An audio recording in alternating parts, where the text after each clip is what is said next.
अस्सलाम वालेकुम।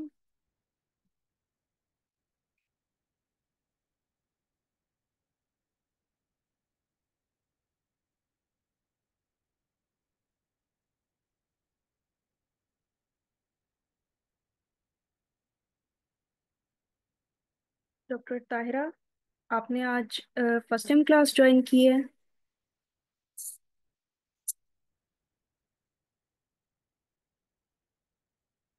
Is this you?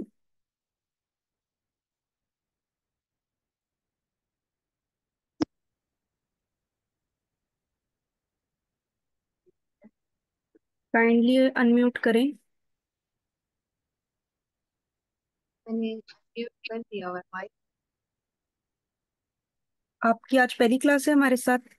हाँ जी, आज मेरी पहली क्लास। ठीक है। तो मीनवाइल आप मुझे एक टेक्स्ट कर दें। उसमें अपना थोड़ा सा इंट्रोडक्शन करवाएं, मुझे अपना नेम बता दें, फुल नेम क्या है, आपने पहले कभी दिया है एफसीपीएस पार्ट 1। उसके अलावा अगर नंबर ऑफ अटेम्प्ट्स आपने, आपकी कौन सी अटेम्प्ट है ये बता दें। अपनी वीकनेसेस मुझे बता दें, क्या चीज़ आपकी वीक है और अभी तक आपने कितनी तैयारी कर ली है ये भी बता दें। ओ, ठीक। ठीक है। तो अब आपको, आपने ये जो हमारा कोर्स ज्वाइन किया है, सबसे पहले तो वेलकम टू आवर कोर्स। लेकिन आपने हमारा कोर्स लेट ज्वाइन किया है।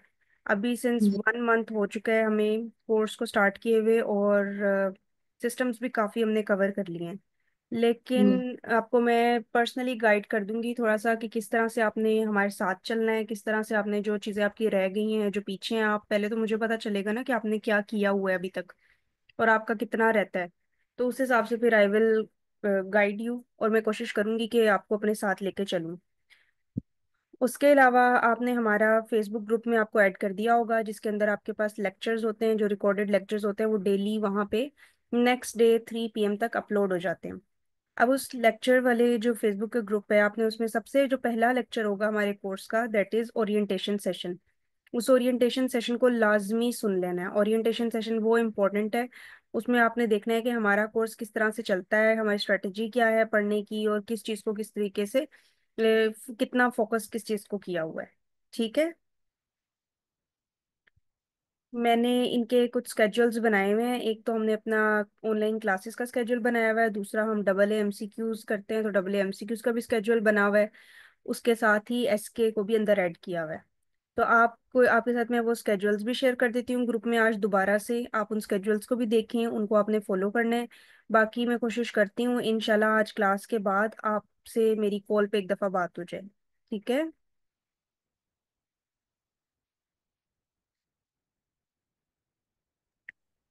ओके। ठीक। अभी हमने रीनल सिस्टम स्टार्ट किया हुआ था। आज हमारा रीनल सिस्टम का लास्ट टॉपिक है renal pathology. So this is very important topic. Renal pathology जो है इट्स कॉन्सेप्चुअल है थोड़ी सी, आपको इसमें डिफरेंट डिसऑर्डर्स हैं उनको समझना पड़ता है। बेसिकली पैथोलॉजी के अंदर कॉन्सेप्ट ऐसा सच नहीं है। पैथोलॉजी में आपने सिर्फ डिजीजेस को याद करना है। तो आपको लेकिन पैथो जो रीनल पैथोलॉजी की डिजीज हैं ये इस तरह की हैं कि एक तो थोड़ी सी ऐसी हैं, जल्दी भूल जाती हैं, याद नहीं रहती। एमसीक्यूज भी इनमें इन पे बहुत ज्यादा आते हैं। सो रीनल पैथोलॉजी में सबसे पहला जो डिसऑर्डर है दैट इज नेफ्रोटिक सिंड्रोम।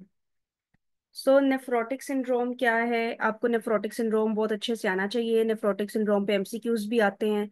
और नेफ्रोटिक सिंड्रोम की जो आपको वैल्यूज है ना, इसका जो क्राइटेरिया है, इसकी करेक्टरिस्टिक फीचर्स हैं, ये बहुत इंपॉर्टेंट है नेफ्रोटिक सिंड्रोम की। So what is nephrotic syndrome? Nephrotic syndrome जो है ये ग्रुप ऑफ कंडीशंस है, इट्स नॉट वन कंडीशन। ये एक कंडीशन नहीं है, it's a group of condition. जिसके अंदर क्या मसला होता है, what is the pathology in nephrotic syndrome? There is increase permeability of the basement membrane. So basement membrane की परमेबिलिटी इंक्रीज हो जाती है। और ये बेसमेंट मेम्ब्रेन, कौन सी बेसमेंट मेम्ब्रेन की बात कर रहे हैं? ये ग्लोमेरुलर बेसमेंट मेम्ब्रेन की बात कर रहे हैं। सो बेसमेंट मेम्ब्रेन की परमेबिलिटी इंक्रीज होने की वजह से, या परमेबिलिटी जब भी किसी चीज की इंक्रीज होती है तो आपको पता है लीक होना शुरू हो जाती हैं चीजें। तो परमेबिलिटी इंक्रीज होने से क्या फीचर्स आते हैं? There is massive protein urea. Protein जो है वो फिल्टर होना शुरू हो जाती है। नॉर्मली क्या होता है, प्रोटीन जो है एक तो इसका साइज भी बड़ा होता है, उसके अलावा नेगेटिवली चार्ज होती है और बेसमेंट मेम्ब्रेन पे नेगेटिव चार्ज होता है। जिस नेगेटिव चार्ज की वजह से प्रोटीन्स भी नेगेटिव है, बेसमेंट मेम्ब्रेन पे भी नेगेटिव चार्ज है, सो देर रिपेल ईच अदर, सो प्रोटीन्स यूजुअली फिल्टर आउट नहीं होती या मिनिमल प्रोटीन्स फिल्टर आउट होती हैं. So in nephrotic syndrome, there is increased permeability of the basement membrane. As a result of increased permeability, there is massive proteinuria. So what is meant by massive? Massive का मतलब है आपका जो daily loss है ये greater than or is equals to 3.5 grams of protein per day है.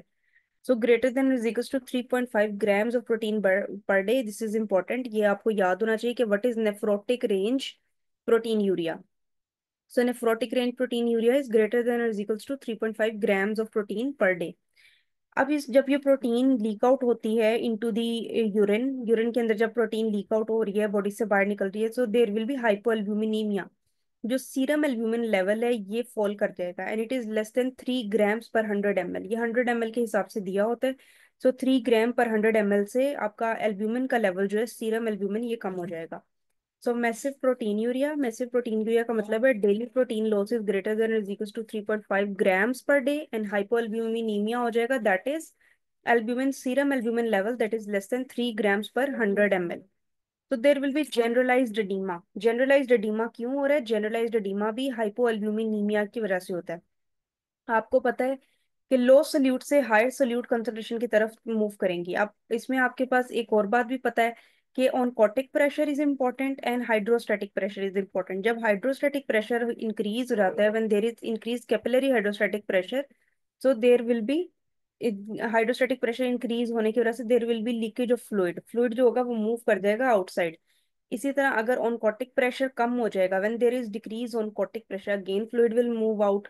It will move out from the vessel into the extravascular space. So hypoalbuminemia भी है, oncotic pressure is or hypoalbuminemia, proteins are going to make up your oncotic pressure. So जब protein कम होगी, oncotic pressure कम होगा, this leads to generalized edema.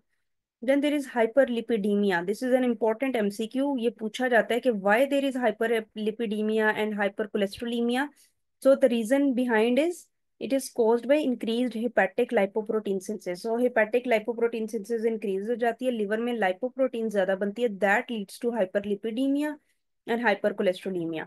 So lipoprotein जो LDL होता है, usually इसके इन ये लाइपोप्रोटीन्स जो होती हैं एलडी, इनका इनका मेन कंपोनेंट लिपिड होते हैं या कोलेस्ट्रॉल होता है. सब नेफ्रोटिक सिंड्रोम की क्या कॉज हो सकती है?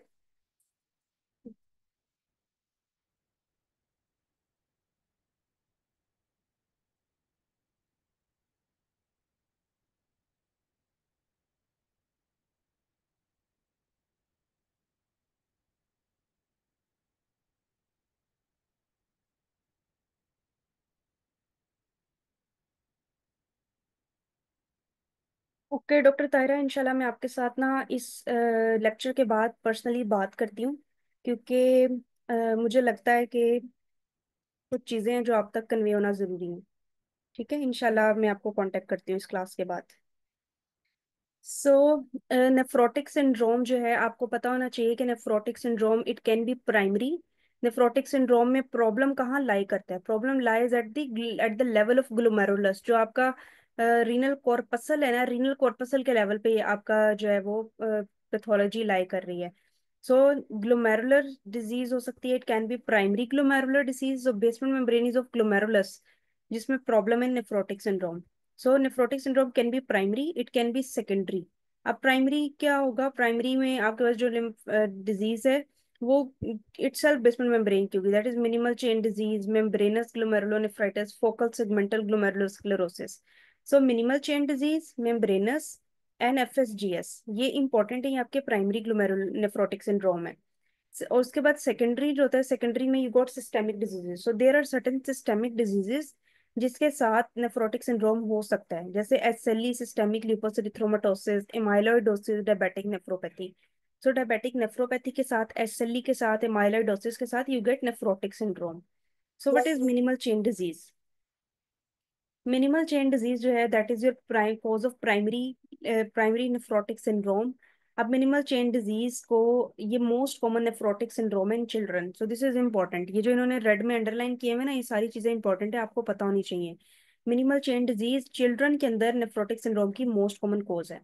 अब इसके लाइट माइक्रोस्कोपी जब आप करवाते हैं तो light micro minimal change disease में आपने याद रखना है, there is no pathology evident, कोई भी पैथोलॉजी आपको नजर नहीं आती on light microscope and on electron microscope, except electron microscope पे सिर्फ आपको फ्यूजन मिलती है फूड प्रोसेसेस की। जो पोडोसाइट्स होते हैं, हमने जब हिस्टोलॉजी की थी, वो have studied what are podocytes, किस तरीके से वो आपकी फिल्ट्रेशन मेम्ब्रेन बना रहे हैं। सो पोडोसाइट्स जो होते हैं ये सिर्फ इनकी फ्यूजन मिलती है, वो स्लिट्स बना रहे होते हैं, so they are fuse together, they are epithelial foot processes, they are fuse together. So in minimal change disease on light microscopy there is absolutely normal appearing glomeruli, glomerulus बिल्कुल normal होंगे। Electron microscopy पे आपको disappearance होगी या फिर fusion होगी epithelial foot processes की। अब मिनिमल चेन डिजीज जो है ये बच्चों में मोस्ट कॉमन कॉज है ऑफ नेफ्रोटिक सिंड्रोम, और इसका एक्सीलेंट प्रोग्नोसिस है। ये रिस्पॉन्स टू कॉर्टिकोस्टेरॉइड इसका बहुत अच्छा होता है, अगर आप इसको कॉर्टिकोस्टेरॉइड के साथ ट्रीट करते हो तो ये ट्रीटेबल है, अच्छा रिस्पॉन्स देती है, सो एक्सीलेंट रिस्पॉन्स है। मिनिमल चेन डिजीज की association, it is associated with Hodgkin lymphoma, thymoma and infectious mononucleosis. और रिमेंबर, ऑलवेज रिमेंबर, आपको इसमें जब भी आप नेफ्रोटिक सिंड्रोम करते हैं तो आपको क्या क्या चीजें आनी चाहिए। सबसे पहले आपको पता होना चाहिए what is the most common cause in children, what is most common cause of nephrotic syndrome in adults, ये आपको कुछ चीजें बताऊं कि चिल्ड्रन में कौन सा कॉमन है, एडल्ट्स में कौन सा कॉमन है। उसके बाद एक्सीलेंट प्रोग्नोसिस किसका है, कॉर्टिकोस्टेरॉइड्स को कौन रिस्पॉन्ड करता है। उसके अलावा इनके इलेक्ट्रॉन माइक्रोस्कोप, लाइट माइक्रोस्कोप की चेंजेस आनी चाहिए, और जिस तरह इन्होंने लिखा हुआ है association, so associations are also very important, you should remember कि मिनिमल चेन डिजीज की एसोसिएशन क्या है, मिनिमल चेन डिजीज किस किस डिजीज का एसोसिएशन में आ सकती है। होजकिन लिम्फोमा आपको आना चाहिए, थाइमोमा आना चाहिए, और infectious mononucleosis. So then membranous nephropathy. Membranous nephropathy is again primary cause of primary nephrotic syndrome. Membranous nephropathy, it is most common cause in of nephrotic syndrome in adults. So बच्चों में देखें तो minimal chain disease, adults में देखें तो membranous। अब membranes के अंदर लाइट माइक्रोस्कोप पे क्या मिलता है, मेम्ब्रेन के अंदर there is involvement of the basement membrane. अब बेसमेंट मेम्ब्रेन आपकी जो ग्लोमेरुलर बेसमेंट मेम्ब्रेन है उसके ऊपर चेंजेस मिलेंगी। तो मेम्ब्रेनस में diffuse capillary and glomerular basement membrane thickening, glomerular basement membrane thickening भी होगी, और कैपिलरी की जो बेसमेंट मेम्ब्रेन होगी उसकी भी थिकनिंग हो जाएगी। तो इलेक्ट्रॉन माइक्रोस्कोपी पे स्पाइक एंड डोम अपीयरेंस मिलती है विद सब एपिथेलियल डिपॉजिट, सब एपिथेलियल का मतलब है बिलो एपिथेलियम। सो ये बहुत बहुत बहुत इंपॉर्टेंट है कि आपको spike and dome appearance MCQ में मल्टीपल टाइम पूछा गया है कि स्पाइक एंड डोम अपीयरेंस किस में मिलती है, स्पाइक एंड डोम अपीयरेंस किस में। सो मेम्ब्रेनस के अंदर you get spike and dome appearance, और इसमें एपिथेलियल डिपॉजिट्स भी पूछते हैं, पूछेंगे with type of deposit, so आपने आंसर लगाना है sub epithelial deposits. So in membranous there is spike and dome appearance with sub epithelial deposits. अब मिनिमल चेन डिजीज का तो रिस्पॉन्स बहुत अच्छा था कॉर्टिकोस्टेरॉइड्स का, मेम्ब्रेनस का रिस्पॉन्स जो होता है ये पुअर होता है, it has poor response to corticosteroids. जैसे मिनिमल चेन डिजीज के एसोसिएशन में Hodgkin lymphoma, thymoma, infectious mononucleosis, इसी तरह मेम्ब्रेनस भी एसोसिएटेड है with certain diseases, like membranous associated with SLE, SLE के साथ है तो 10% एसएलई के केसेस में there can be membranous nephropathy. Hepatitis B के साथ है, सो आपने इसको कैसे याद रखना है, आपने इसमें सबसे पहले याद रखना है देयर आर सर्टेन इन्फेक्शन जिनके साथ एसोसिएटेड है। एसएलई के बाद इन्फेक्शंस करने हैं, हेपेटाइटिस बी, सिफिलिस, मलेरिया, फिर कुछ ड्रग्स हैं, ड्रग्स में गोल्ड सोर्स पेनिसिलामिन है, और मलिग्नेंसी। सो मेम्ब्रेनस आपको आनी चाहिए, membranes is very very very important क्योंकि अडल्ट्स में ये मोस्ट कॉमन है। सो एसएलई के साथ हेपेटाइटिस बी के साथ, अगर कोई हेपेटाइटिस बी का पेशेंट है उसको मेम्ब्रेनस नेफ्रोपैथी हो सकती है। एसएलई का पेशेंट है उसको मेम्ब्रेनस नेफ्रोपैथी हो सकती है। मलिग्नेंसी का पेशेंट है, किडनी अगर आरएफटीज डिरेंज हो गए तो क्या आप सोच सकते हैं मेम्ब्रेनस नेफ्रोपैथी हो सकती है इस पेशेंट को। और एक और एमसीक्यू आगे आ रहा है, जो रेड लाइन अंडरलाइंड है ना, ये बहुत इंपॉर्टेंट है। नेक्स्ट एमसीक्यू है, ये this disorder sometime causes renal vein thrombosis, very very very important. वो एमसीक्यू में पूछते हैं कौन सा nephrotic syndrome can lead to renal vein thrombosis, तो आपने आंसर उसका क्या लगाना है, मेम्ब्रेनस नेफ्रोपैथी। इसमें क्या होता है, ये रीनल वेन थ्रोम्बोसिस क्यों कोज करता है, क्योंकि there is loss of antithrombin 3, protein C and protein S, और फिब्रिनोजन इंक्रीज हो जाता है। सो जो प्रोटीन सी, प्रोटीन एस और एंटीथ्रोमिन 3 है, ये आपके एंटी कोएगुलेंट्स हैं, they are natural anti coagulants. ये बॉडी के अंदर हमारे पास बॉडी में प्रेजेंट है antithrombin 3, protein C and protein S, और ये ब्लड क्लॉट नहीं होने देते। जब इनकी डेफिशिएंसी हो जाएगी, whenever there is loss of these factors, there will be activation of the coagulation cascade, so thrombus बन जाएगा। So renal vein thrombosis is with membranous nephropathy. Then another cause of primary nephrotic syndrome that is focal segmental glomerulosclerosis. इसके नाम में ही इस disease की pathology छिपी हुई है। फोकल का मतलब है जो लोकलाइज्ड होगा, सेगमेंटल सेगमेंट्स को इन्वॉल्व कर रहा होगा, ग्लोमेरुलोसिक्लेरोसिस। तो ग्लोमेरुलोसिक्लेरोसिस का मतलब है देर इज हार्डनिंग, सेक्लेरोसिस का मतलब है कैल्सिफिक डिपॉजिट्स होंगे in the wall of the glomerulus. तो आप देखें कि it is characterised by sclerosis of some glomeruli, focal है ना। सो कुछ ग्लोमेरुलस की स्क्लेरोसिस होगी, और अफेक्टेड ग्लोमेरुलाई जो होंगे ना इसमें, in these affected glomeruli only a portion of capillary tuft is involved. So capillaries की भी डिफ्यूज इन्वॉल्वमेंट नहीं है। So focal segmental glomerular sclerosis है, किसी किसी जगह पे आपको स्क्लेरोसिस मिल जाएगा। और ये किसमें कॉमन है? एफएसजीएस अफ्रीकन अमेरिकन में कॉमन होता है, और एचआईवी के साथ एसोसिएशन है। Again very very very important, आपसे वो एचआईवी के साथ एसोसिएशन वाला नेफ्रोटिक सिंड्रोम पूछेंगे, तो आपने एचआईवी के साथ जो एसोसिएटेड नेफ्रोटिक सिंड्रोम है वो एफएसजीएस है। तो अफ्रीकन अमेरिकन में ये कॉमन होता है। लाइट माइक्रोस्कोपी पे एफएसजीएस में क्या मिलेगा? On light microscopy there is segmental sclerosis. Electron microscopy पे there will be effacement of foot processes या पोडोसाइटिक फ्यूजन मिलेगी, जैसे वो आपको मिली थी उसके अंदर मिनिमल चेन डिजीज में। तो मिनिमल चेन डिजीज में फ्यूजन की जगह इफेजमेंट भी वर्ड आ सकता है। सो लेकिन मिनिमल चेन डिजीज से जो फोकल सेगमेंटल ग्लोमेरुलर स्क्लेरोसिस की इफेजमेंट वाला चीज है ना, ये ज्यादा मिलती है इन एफएसजीएस। मिनिमल चेन डिजीज में इट इज मोर देन एफएसजीएस। ठीक है, ये बात आपने याद रखनी है कि it is characteristic of minimal change disease, लेकिन एफएसजीएस के अंदर भी मिल सकता है। सो एफएसजीएस के बारे में क्या आपको याद होना चाहिए? इसके नाम से ही आप इसको समझ जाओगे, बस आपने एचआईवी के साथ इसकी एसोसिएशन याद रखनी है, और इसके इलेक्ट्रॉन माइक्रोस्कोपी पे इफेजमेंट लाइक मिनिमल चेन डिजीज याद रखना है, और लाइट माइक्रोस्कोपी पे आपको इसमें फोकल स्क्लेरोसिस मिलेगा, सेगमेंटल। तो हमने तीनों कोजेस देख ली ऑफ प्राइमरी नेफ्रोटिक सिंड्रोम।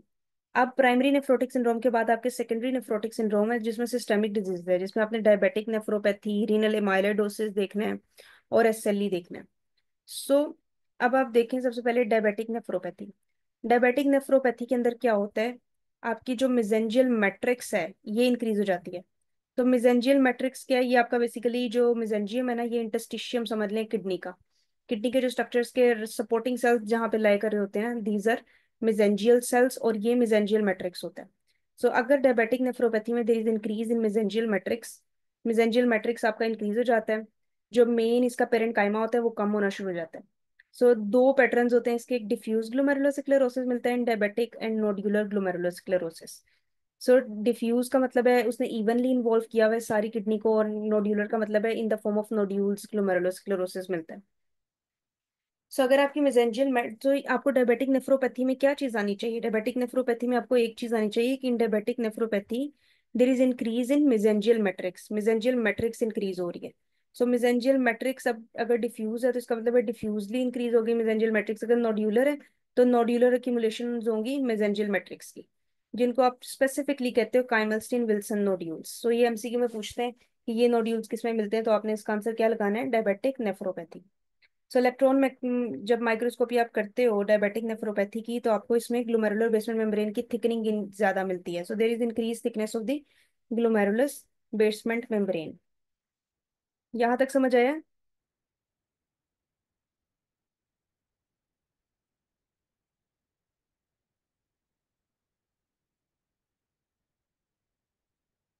यहाँ तक आप लोगों को समझ आ गया है? चैट बॉक्स में बता दें।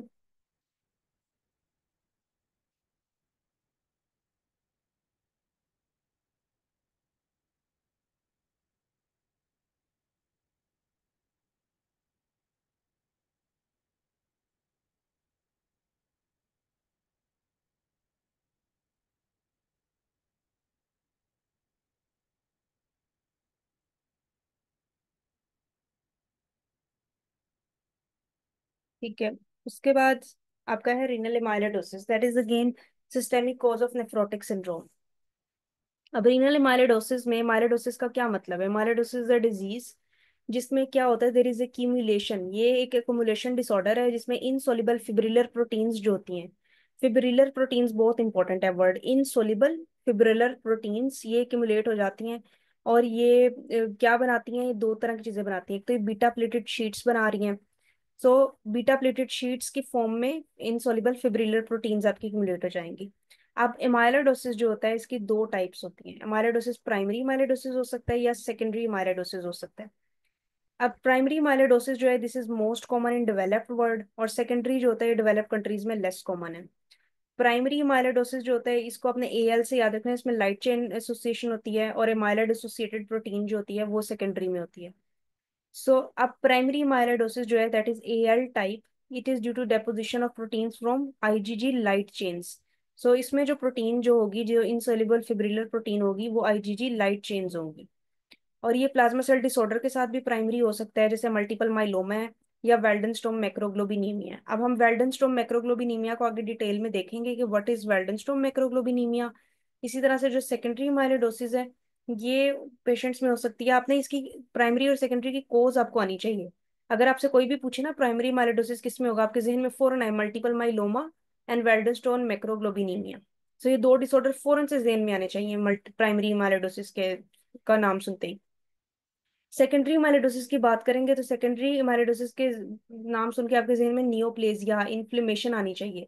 तो इसके अंदर क्या होता है, it is associated with serum amyloid protein जिसको डबल ए कहते हैं। सो सीरम एमाइलॉइड प्रोटीन जो होती है वो इसके अंदर एक्यूमुलेट होती है, और it is often seen in concert with secondary जो होता है। ये आपको मलिग्नेंसी में मिलेगा, टीबी में, लेप्रेसी में, रूमेटॉइड आर्थराइटिस में, नियोप्लेज। सो टीबी और लेप्रेसी ये इन्फ्लेमेशन है ना, रूमेटॉइड आर्थराइटिस में भी इन्फ्लेमेशन हो रही है। सो टीबी, लेप्रेसी, रूमेटॉइड आर्थराइटिस और नियोप्लेजिया के अंदर भी। सो प्राइमरी का नाम जब भी आएगा आपने क्या सोचना है, मल्टीपल माइलोमा या वेल्डनस्टोन मैक्रोग्लोबिनीमिया, और अगर सेकेंडरी की बात करेंगे तो आपने टीबी, रूमेटॉइड आर्थराइटिस, लेप्रेसी और मलिग्नेंसी सोचना है। So this was all about nephrotic syndrome. अब नेफ्रोटिक सिंड्रोम के बाद you have got nephritic syndrome. So nephritic syndrome हम कब कहेंगे कि now this is nephritic syndrome. Nephritic syndrome में आपने एक बात याद रखनी है, in nephritic syndrome there is rupture of glomerular capillaries. Glomerular capillaries rupture करती हैं। नेफ्रोटिक में there is no rupture of glomerular capillaries. So जब ग्लोमेरुलर कैपिलरीज रप्चर होंगी that rupture is inflammatory. So nephritic के अंदर टीआईसी से आप याद रखें, रिटिक जो वर्ड है ना ये इन्फ्लेमेशन के लिए ही होता है हमेशा। सो नेफ्रिटिक के अंदर there is inflammatory rupture of glomerular capillaries जिसकी वजह से देर विल बी ब्लीडिंग, ब्लीडिंग होती है।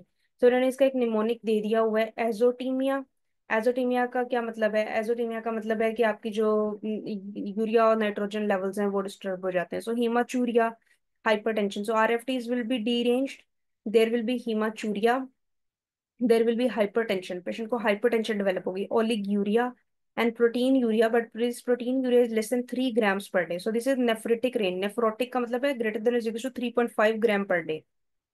तो इसमें नेफ्रिटिक में नेफ्रोटिक से कम होता है और एडीमा होगा। सो ये आपको आना चाहिए, एजोटीमिया, हीमाचूरिया, हाइपरटेंशन। सो सिनेरियो में अगर हाइपरटेंशन और हीमाचूरिया दिया हो तो आपने नेफ्रिटिक का सोचना है।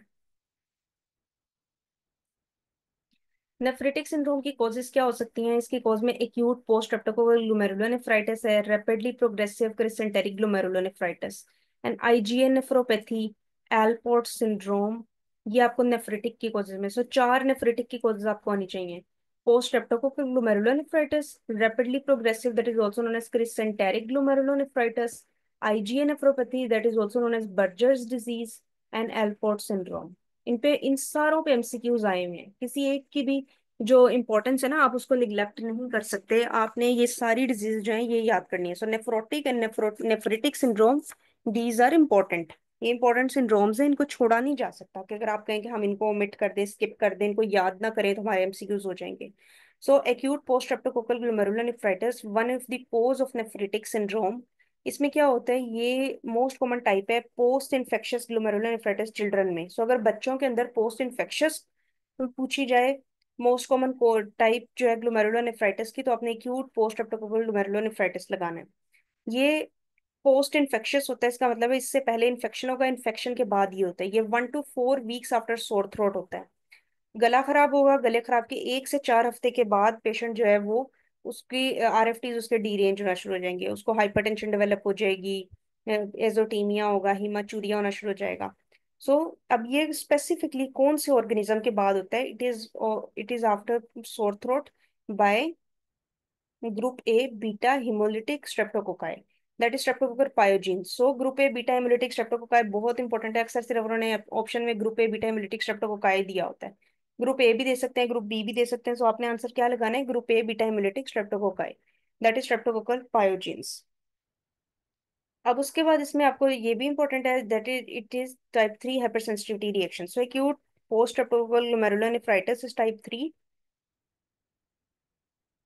Hyper sensitivity reaction. अब इसके क्लिनिकल फीचर्स में वही जो सारे होते हैं नेफ्रिटिक सिंड्रोम के फीचर्स वो होंगे, बट इसमें एक स्पेसिफिक होता है Cola coloured urine. So when ever in scenario Cola coloured urine is given, तो आपने एक्यूट पोस्ट स्ट्रेप्टोकोकल ग्लोमेरुलोनेफ्राइटिस लगाना है। अब इसकी फाइंडिंग्स क्या होती हैं, अगेन इसमें सीरम C3 लेवल्स डिक्रीज होते हैं। सो इन पोस्ट स्ट्रेप्टोकोकल एक एमसीक्यू में इस तरह पूछते हैं कि सीरम C3 लेवल्स किस ग्लोमेरुलोनेफ्राइटिस में डिक्रीज होते हैं। सो आपने उसका आंसर लगाना है post streptococcal glomerulonephritis. In post streptococcal glomerulonephritis serum C3 levels are decreased. उसके बाद क्यों एएसओ टाइटर इंक्रीज होगा, because it is second, it is after infection with streptococcus pyogenes. So streptococcus pyogenes जो होता है उसमें एएसओ टाइटर आपको पता है एलिवेट हो जाता है। तो लाइट माइक्रोस्कोपी पे क्या नजर आता है, ग्लोमेरुलस एनलार्ज होते हैं और हाइपरसेलुलर होते हैं। इलेक्ट्रॉन माइक्रोस्कोपी में देयर विल बी सब एपिथेलियल हम्प्स, सब एपिथेलियल हम्प्स मिलते हैं in acute post streptococcal glomerulonephritis. तो लंपी बम्पी सी अपीयरेंस होती है सब एपिथेलियल हम्प्स की वजह से। सो आपको in acute post streptococcal glomerulonephritis में क्या पता होना चाहिए, पोस्ट इन्फेक्शियस है, 1 to 4 weeks after sore throat होता है bye group A beta haemolytic Streptococcus, that is Streptococcus पायोजीन्स। Type 3 hypersensitivity reaction है, सीएम C3 लेवल डिक्रीज और एएसओ टाइटर एलिवेटेड। ये आपको बातें इसके बारे में पता चाहिए, कोला कलर्ड यूरिन। यहाँ तक समझ आया है?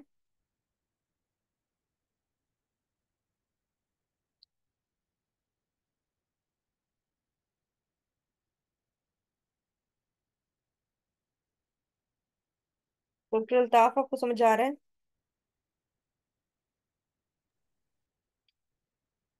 उसके बाद है rapidly progressive, that is crescentic glomerulonephritis.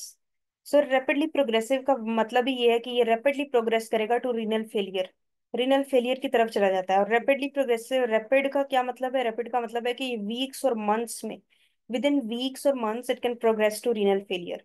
सो इस पर ये क्रिसेंटेरिक होता है, इसमें क्रिसेंटेरिक शेप ग्लोमेरुलोनेफ्राइटिस में होता है, क्रिसेंट शेप ग्लोमेरुलोनेफ्राइटिस, इसीलिए इसको रैपिडली प्रोग्रेसिव क्रिसेंटेरिक ग्लोमेरुलोनेफ्राइटिस कहते हैं। अब इस पे लाइट माइक्रोस्कोपी करें या इम्यूनोफ्लोरेसेंस करें तो उसमें क्रेसेंट शेप ग्लोमेरुलोनेफ्राइटिस मिलता है। अब ये क्रिसेंटेरिक जो ग्लोमेरुलोनेफ्राइटिस है किन किन कंडीशंस में हो सकता है, it can be in Goodpasture syndrome and Wegener's glomerulonephritis. So अगर आपसे क्रिसेंटेरिक ग्लोमेरुलोनेफ्राइटिस का पूछे कोज, तो आपने उसमें क्या लगाना है, Goodpasture syndrome and Wegener's glomerulonephritis.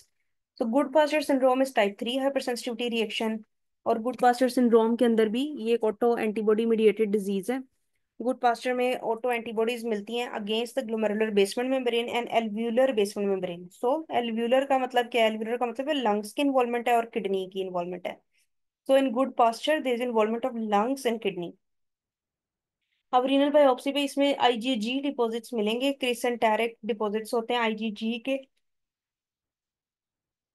और आप रीनल बायोप्सी करते हो उसको कंफर्म करने के लिए। So IgG deposits on renal biopsy ये लंग्स और रीनल वेसल्स को इन्वॉल्व करते हैं। लंग्स में they leads to haemorrhagic pneumonitis, pneumonia plus haemoptysis उसके अंदर आएगा, और in kidneys it will lead to nephritic syndrome.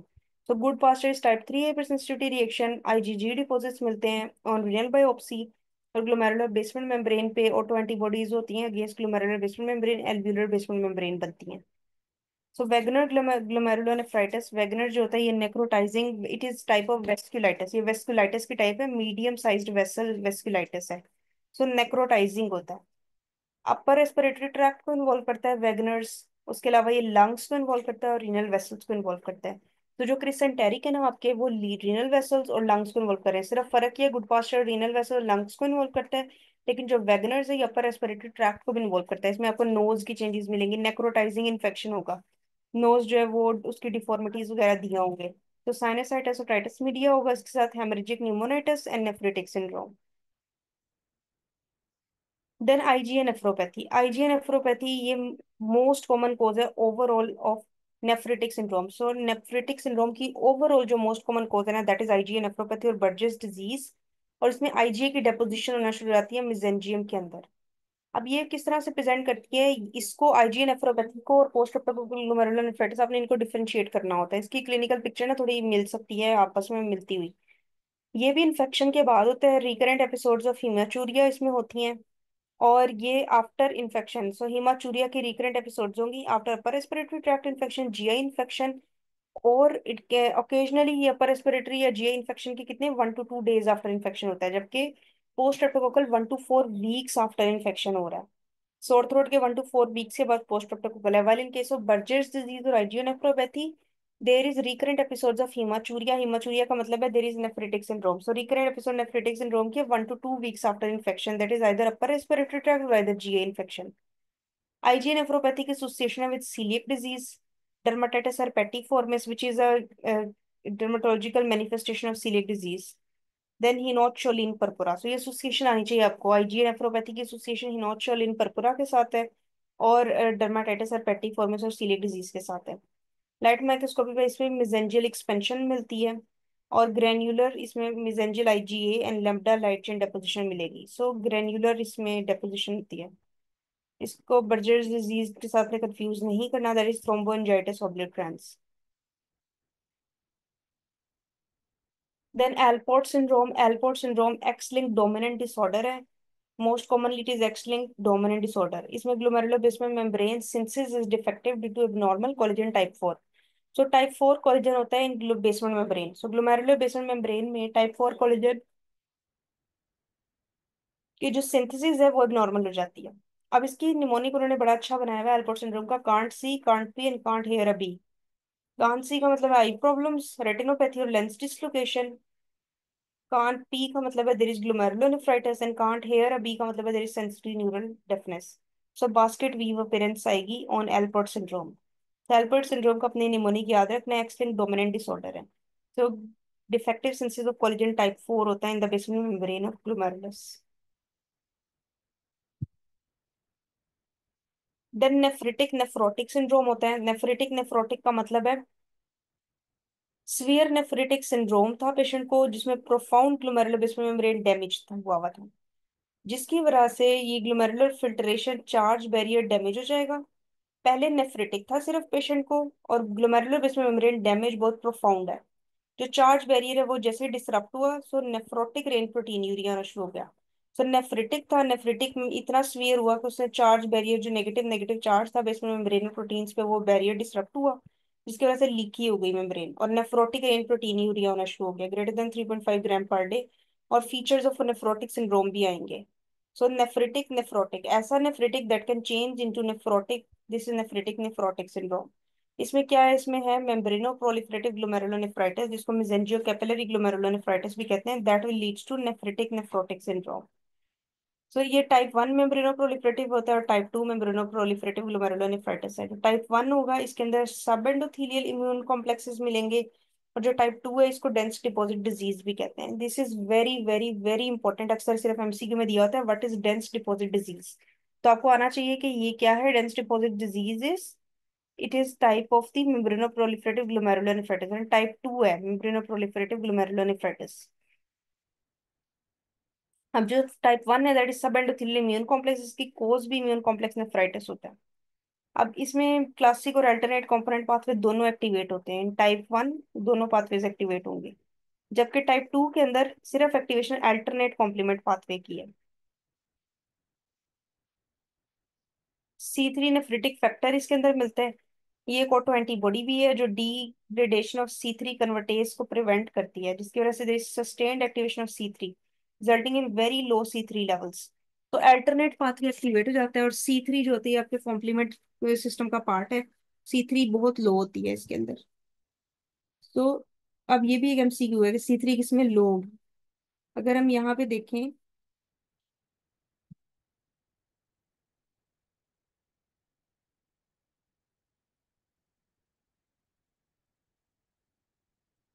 C3 एक आपकी डिक्रीज हो रही है क्यूट पोस्ट स्ट्रेप्टोकोकल में, और दूसरा C3 लेवल डिक्रीज है in type 1 membranoproliferative, type 2 membranoproliferative glomerulonephritis में। सो कॉजेज क्या है टाइप 1 की, it may be secondary to hepatitis B C, idiopathic और क्रायोग्लोबिनूरिया। जबकि जो टाइप 2 है ये फैक्टर एट डिफिशिएंसी और पार्शियल लाइपोडिस्ट्रोफी के साथ हो सकती है। तो ट्रैम ट्रैक अपीयरेंस दोनों में आएगी। बस टाइप 1 में there will be some endothelial deposits, और टाइप 2 जो होंगे उसमें इंट्रामेम्ब्रेनस डिपॉजिट्स होंगे। अब इन्होंने कुछ क्विक रिव्यूज दे दिए हैं। आईजीए नेफ्रोपैथी में there is mesangial deposits in glomerular basement membrane.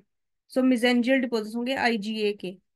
IgM and C3 deposits किस में मिलेंगे? ये एफएसजीएस में मिलते हैं। सो सी3 और आईजीएम एफएसजीएस हो गई, जिसको विद एचआईवी। सो ये आपको याद होने चाहिए। Linear deposit Goodpasture syndrome में मिलते हैं। सब एपिथेलियल डिपॉजिट्स और हम्प्स पोस्ट स्ट्रेप्टोकोकल में मिलेंगे। Subendothelial deposits SLE and membranoproliferative में मिलते हैं। Spike and dome membranous glomerulonephritis that is associated with SLE hepatitis B. Selective proteinuria minimal change disease में होगा, और एलपोर्ट सिंड्रोम में बास्केट वीव अपीयरेंस मिलेगी। तो ये क्विक रिव्यू हैं, और ये आपने याद करने हैं, एमसीक्यू में ऐसे ही पूछते हैं। अब इन्होंने यहाँ कंपेयर कर दिया पोस्ट स्ट्रेप्टोकोकल को और आईजीए को। इसमें ये जो पोस्ट स्ट्रेप्टोकोकल है ये 1 to 2 वीक्स आफ्टर इन्फेक्शन होता है, जबकि आईजीए 1 to 2 days आफ्टर होता है। पोस्ट स्ट्रेप्टोकोकल में C3 levels are low, while in IgA nephropathy C3 levels are normal.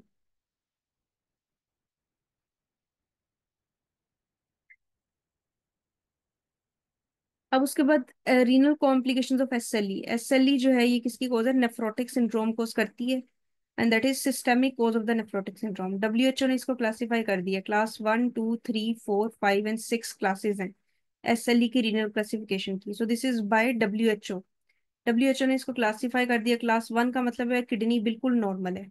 Class 2 का मतलब है देर इज मिजेंजियल ग्लोमेरुलोनेफ्राइटिस, तो मिजेंजियम में भी प्रॉब्लम आई है, तो मिजेंजियल ग्लोमेरुलोनेफ्राइटिस है। क्लास 3 का मतलब है focal and segmental proliferative glomerulonephritis. So सबसे पहले नॉर्मल किडनी, 2 में देर इज मिजेंजियल ग्लोमेरुलोनेफ्राइटिस, 3 में there is focal segmental mesangial glomerulonephritis, 4 जो है दैट इज डिफ्यूज प्रोलिफरेटिव, और ये मोस्ट कॉमन और सीवियर फॉर्म है। So most common severe form of SLE, जो एसएलई नेफ्रोटिक होता है, इसकी क्लास 4 है, that is diffuse proliferative glomerulonephritis. Then 5 में डिफ्यूज मेम्ब्रेनस होता है, एंड 6 में स्क्लेरोजिंग ग्लोमेरुलोनेफ्राइटिस होगा इवेंचुअली। सो अब थोड़ी ब्रेक ले लें, 10 मिनट्स की ब्रेक है, उसके बाद हम आगे स्टार्ट करते हैं।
तो अब दोबारा स्टार्ट करते हैं। अब नेक्स्ट जो टॉपिक है वो है किडनी स्टोन्स। किडनी स्टोन्स के बारे में भी एमसीक्यूज आते हैं और आपको ये आने चाहिए। The stones are important as well. अब किडनी स्टोन्स में आपको what are the features of kidney stones, kidney stones की प्रेजेंटेशन क्या है, साइंस एंड सिम्टम किस तरह से किडनी स्टोन्स प्रेजेंट कर रहे होते हैं, किडनी स्टोन्स की कॉम्प्लिकेशंस क्या होती हैं और उनकी टाइप्स क्या होती हैं। तो किडनी स्टोन्स का पेशेंट प्रेजेंट करता है फ्लैंक पेन के साथ, और ये pain it can be colicky colicky pain हो सकती है अगर तो स्टोन यूरेटर के अंदर है। ठीक है, कॉलिकी पेन होगी and that may be radiating to groin, so groin area में भी रेडिएट कर सकती है। Patient of kidney stones can present with haematuria. अब इसकी कॉम्प्लिकेशन हो सकती हैं, स्टोन की वजह से इन्फेक्शन हो सकता है किडनी का, दैट इज पाइलोनेफ्राइटिस, और it can leads to sterile, जो आपकी डायलिटेशन होती है रीनल कैल्सियल सिस्टम की, वो हो सकती है।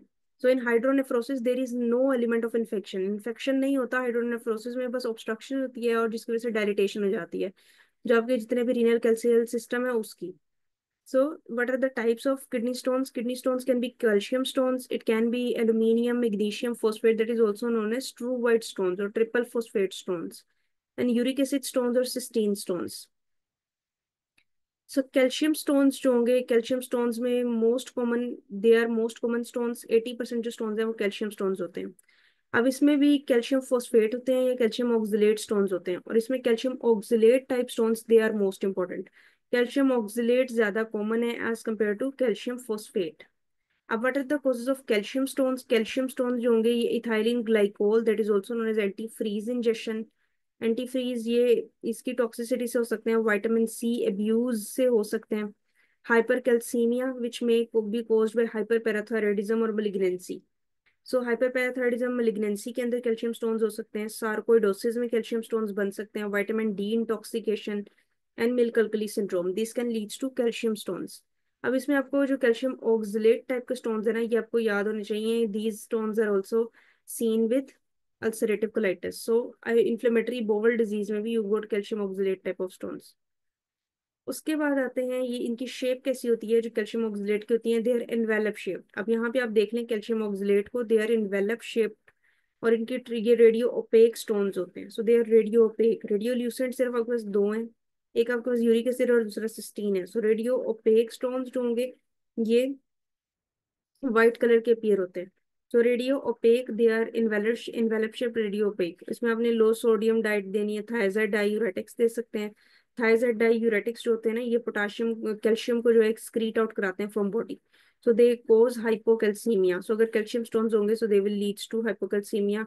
और सिट्रेट भी आप दे सकते हैं इसके अंदर। सो कैल्शियम ऑक्सलेट स्टोन्स में आपको सिर्फ ये स्टोन्स आने चाहिए, उनकी कोजेज आनी चाहिए। And which one is more common? Calcium oxalate is more common. Then aluminium, magnesium, phosphate stones, they are also known as true white stones. और ये सेकंड कॉमन स्टोन्स होते हैं, 15% ये स्टोन्स होते हैं।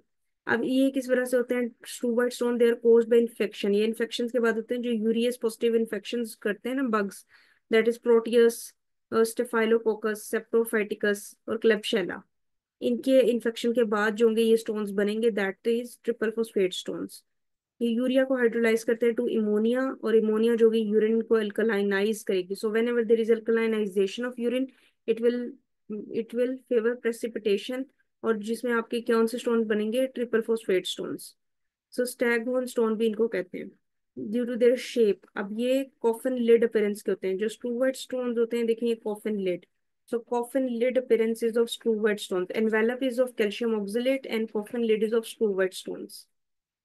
रेडियो ओपेक होंगे, ये भी इसके अंडरलाइंग इन्फेक्शन को रेडिकेट करें और सर्जिकल रिमूवल करें स्टोन को।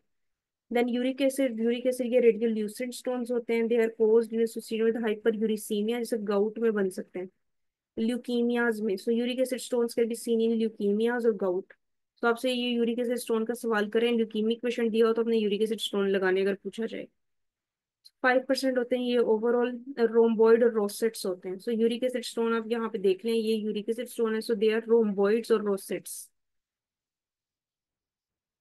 इसमें alkalisation of urine is a treatment, और एलोप्यूरिनोल दे सकते हैं। तो आपके सिस्टीन स्टोन्स होते हैं ये, they are due to cystine reabsorption. जो पीसीडी ट्रांसपोर्टर होता है सिस्टीन की रीएब्जॉर्प्शन के अंदर there is some defect. TCD transporter का फंक्शन लॉस हो जाता है, that causes cystine. Cystinuria cystine जो होती है वो यूरिन के अंदर आना शुरू हो जाती है, जिसकी वजह से there is poor reabsorption of ornithine, lysine and arginine. ये अमीनो एसिड्स हैं, ऑर्निथीन, लाइसिन एंड आर्जिनिन, इन अमीनो एसिड्स की एब्जॉर्प्शन पुअर हो जाती है। तो हेक्सागोनल की शेप होती है, दे आर रेडियोल्यूसेंट। अब यहाँ सिस्टीन स्टोन देख लें, दे आर हेक्सागोनल। इसमें भी alkalinisation of urine is the treatment of choice. तो वो ट्रीट।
तो in autosomal dominant polycystic kidney disease you got numerous cyst, ये कॉर्टेक्स और मेडुला दोनों में मिल सकती हैं, जिसकी वजह से there will be bilateral enlarge kidneys. Kidneys enlarge हो जाएंगी, साइज इनका इंक्रीज हो जाएगा।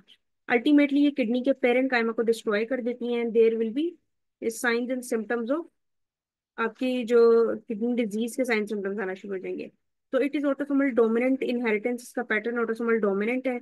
और रीनल पेरेंट काइमा जो होता है that is replaced by cysts. तो ये सिस्ट बनना शुरू हो जाती हैं जो रीनल पेरेंट काइमा को रिप्लेस करती हैं। ये 15 से 30 इयर्स ऑफ एज में प्रेजेंट करती है। जेनेटिक डिसऑर्डर जो जेनेटिक डिफेक्ट है ये बर्थ पे प्रेजेंट होता है, बट मैनिफेस्टेशन इसकी 15 से 30 इयर्स है। ये बायलैटरल होती है और किडनीज जो होती हैं ग्रेटली इसके अंदर इनलार्ज हो जाती हैं। इसमें पेशेंट को फ्लैंक पेन, हिमाचूरिया होगा, हाइपरटेंशन, यूरिनरी इन्फेक्शन हो सकते हैं, और प्रोग्रेसिव रीनल फेलियर की तरफ ले जाती है 50% केसेस में। अब autosomal dominant polycystic kidney disease दो टाइप की होती है, it is type 1 and type 2। Type 1 most common है, 85% केसेस टाइप 1 के होते हैं, 15% केसेस टाइप 2 के होते हैं।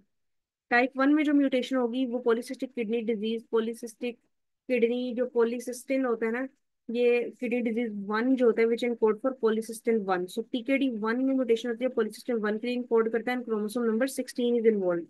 While in autosomal dominant polycystic kidney disease type 2, there is mutation in PKD2 which encode for polycystin 2. So chromosome 4. So chromosome 16 in autosomal dominant kidney disease type 1 and autosomal dominant polycystic kidney disease type 2 के अंदर there is chromosome number 4 involvement.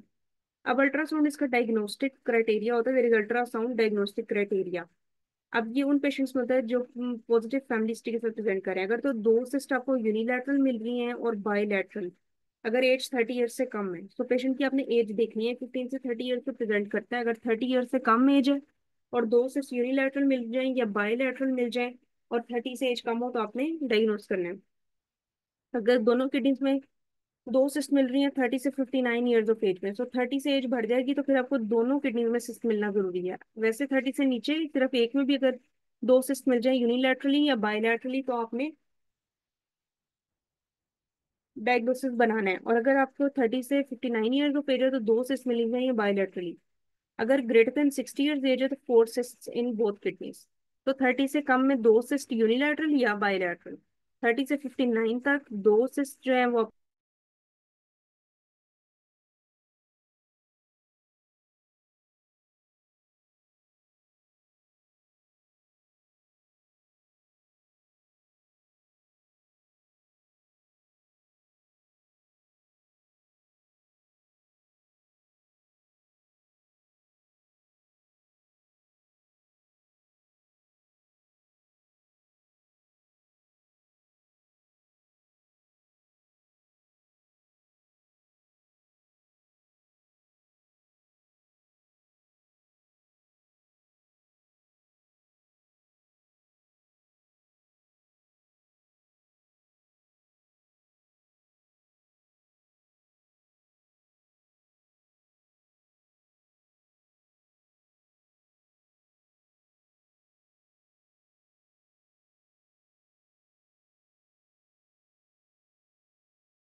जब भी autosomal dominant polycystic kidney disease का जिक्र आएगा तो आपके जहन में फौरन से कुछ चीजें आनी चाहिए।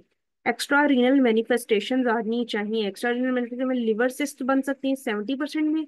8% में बेरीज एन्यूरिज्म हो सकता है। उसके अलावा कार्डियोवेस्कुलर सिस्टम के डिसऑर्डर्स हो सकते हैं। फिर माइट्रल वाल्व प्रोलैप्स मिल सकता है। एओर्टिक डायलिटेशन मिल सकती है। एओर्टिक डायसेक्शन मिल सकती है। तो वेरी वेरी वेरी इंपॉर्टेंट, इसको मार्क कर लें। आपको ये चीजें extra renal manifestation autosomal dominant polycystic kidney disease multiple times MCQ में पूछी जाती है। स्पेशली आपको बेरीज एन्यूरिज्म तो बहुत दफा देते हैं। तो ट्रीटमेंट एस इनहिबिटर्स या एआरबीज ही करना है इसका आपने। ऑटोसोमल रिसेसिव होता है, ये आपकी इन्फेंसी के अंदर प्रेजेंट करती है। और ऑटोसोमल रिसेसिव ये तो बर्थ, ये डेथ जो इसमें बहुत जल्दी हो जाती है, शॉर्टली आफ्टर बर्थ होती है। It is not compatible with life. तो often it presents in infancy, और इसमें डिकोलेक्टिंग डक्ट्स जो होती हैं इनके सिस्टिक डायलिटेशन होती है। ये कंजेनिटल हेपेटिक फाइब्रोसिस के साथ एसोसिएटेड है, और significant oliguric renal failure in utero. It can leads to Potter sequence. तो पोर्टर सीक्वेंस भी इसके अंदर हो सकता है। पेशेंट के लंग्स हाइपोप्लास्टिक होंगे, ओलिग्यूरिया होगा, ओलिगोहाइड्रोमोनोस वाले सारे सिम्टम्स आना शुरू हो जाएंगे। डेफनेस होगी पेशेंट के अंदर। So death from autosomal recessive disorder result shortly after birth. तो इन्फेंसी में अगर पूछें तो ऑटोसोमल रिसेसिव लगाना है। एडल्ट्स में पूछें तो ऑटोसोमल डोमिनेंट लगाना है आंसर। Medullary cystic disease. अब medullary cystic disease also an inherited disorder. इसके अंदर भी there is some problem in the medulla. Medulla के अंदर आपके क्या पड़े हुए हैं? लूप ऑफ हेनले पड़ा हुआ है। तो टिब्यूलो इंटरस्टिशियल फाइब्रोसिस होगा। टिब्यूल्स आपके पड़े हुए हैं, tubulo interstitial fibrosis. And there will be progressive renal insufficiency with inability to concentrate urine.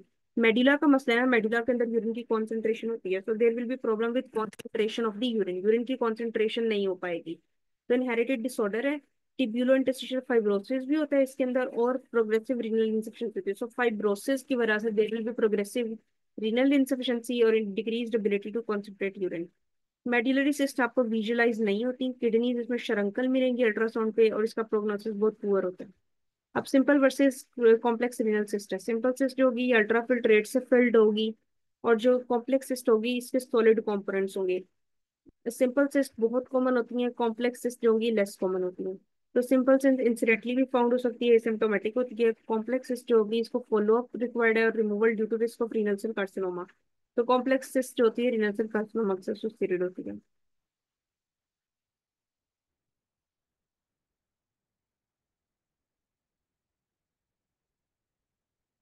उसके बाद है कुछ यूरिनरी ट्रैक्ट इन्फेक्शंस। अब यूरिनरी ट्रैक्ट इन्फेक्शन यूटीआई जो होते हैं इनके अंदर आपने याद रखना है, यूरिनरी ट्रैक्ट इन्फेक्शन में आपको, यूरिनरी ट्रैक्ट इन्फेक्शन में it can B inflammation, infection of the bladder, infection of kidneys हो सकती है। तो पायलोनेफ्राइटिस भी इसमें मिल सकता है, और सिस्टाइटिस भी मिल सकता है।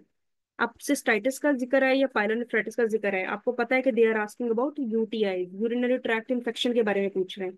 तो यूरिनरी ट्रैक्ट इन्फेक्शन it can be confined to bladder only, और it can be involving the kidneys. So अगर किडनीज को इन्वॉल्व करिए तो इसका नाम हो जाएगा पाइलोनेफ्राइटिस, और अगर ब्लैडर को है तो सिस्टाइटिस। तो यूरिनरी ट्रैक्ट इन्फेक्शन जिसमें एक्यूट बैक्टीरियल सिस्टाइटिस है।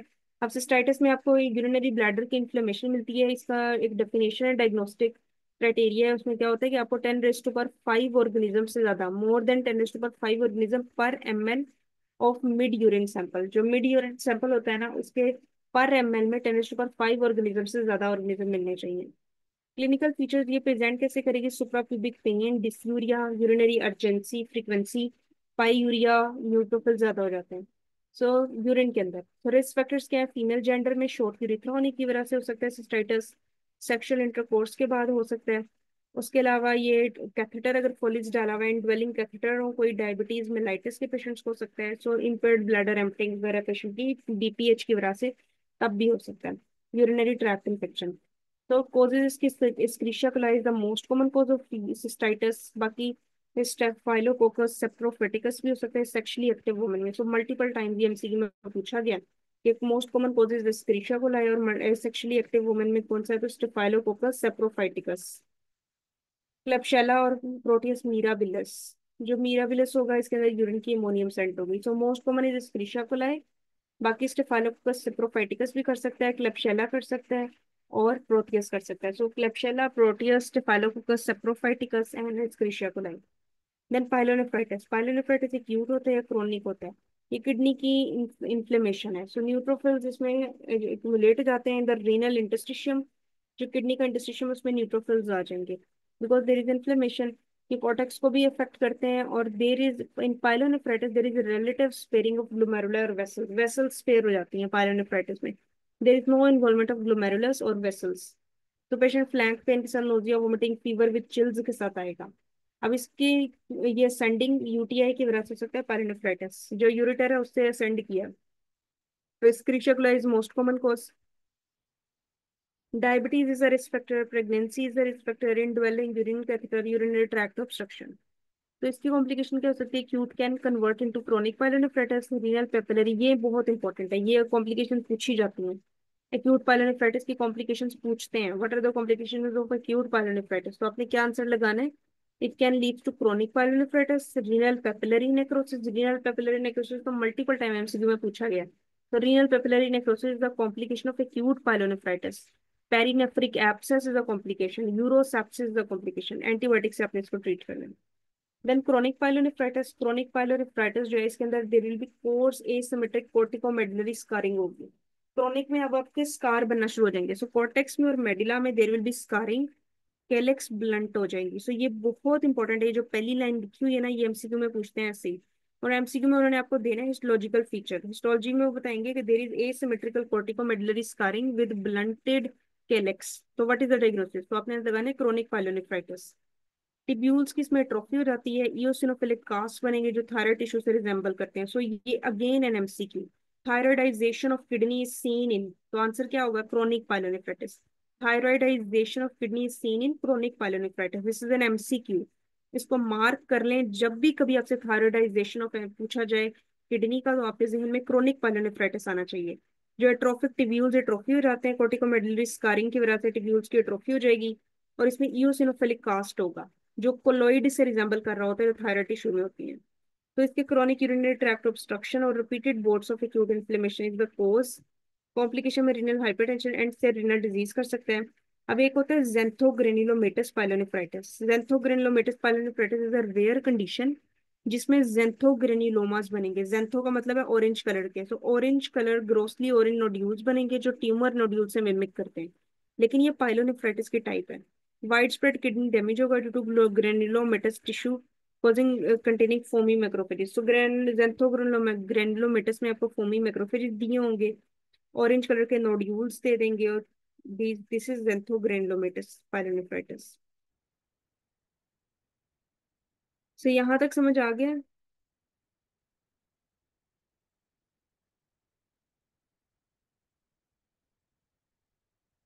अब उसके बाद रीनल ट्यूबुलर एसिडोसिस है। Renal tubular acidosis also very important, इस पे भी मल्टीपल टाइम्स एमसीक्यूज आए हैं। तो आपको रीनल ट्यूबुलर एसिडोसिस भी आना चाहिए। मैं इसीलिए तब कह रही थी कि दिस चैप्टर इज इंपॉर्टेंट क्योंकि इससे बहुत एमसीक्यूज आते हैं। अब रीनल ट्यूब्यूलर डिसऑर्डर जो होता है, ये डिसऑर्डर है रीनल ट्यूब्यूल्स का जिसकी वजह से normal anion gap metabolic acidosis होता है। So renal tubular acidosis, acidosis के नाम में ही आ रहा है that this is the disorder of renal tubules that leads to normal anion gap metabolic acidosis. So anion gap normal होगा और मेटाबॉलिक एसिडोसिस हो जाएगा। अब इसमें इसकी टाइप्स हैं, टाइप 1 है, टाइप 2 है, टाइप 3, टाइप 4 है। सो आपको टाइप 1 2 4 आनी चाहिए। Type 1 is distal renal tubular acidosis, type 2 is proximal renal tubular acidosis and type 4 is hyperkalaemic renal tubular acidosis. So type 1 is distal. Distal में क्या होगा, इसमें एबिलिटी, डिस्टल ट्यूब्यूल्स इन्वॉल्व होंगे, there is decrease ability of alpha intercalated cells. Alpha intercalated cells का क्या काम था, ये हाइड्रोजन को सिक्रीट कर रहे थे, so they are secreting hydrogen and they are reabsorbing potassium, potassium को रीअब्सॉर्ब करते हैं और हाइड्रोजन को सिक्रीट करते हैं। सो जब एबिलिटी अल्फा इंटरकलेटेड सेल्स की, there will be defect in ability of the alpha intercalated cells to secrete hydrogen, hydrogen नहीं सिक्रीट होगा, there will be no reabsorption of bicarbonate, so इसके response में bicarb reabsorb हो रहा है। तो urine pH इसमें 5.5 से ज्यादा होगी, बाइकार्बोनेट आ नहीं रहा, so urine pH will be greater than 5.5।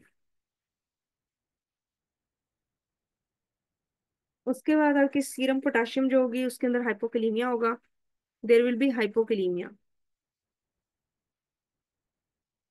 अब इसमें आपको दो बातें पता होनी चाहिए।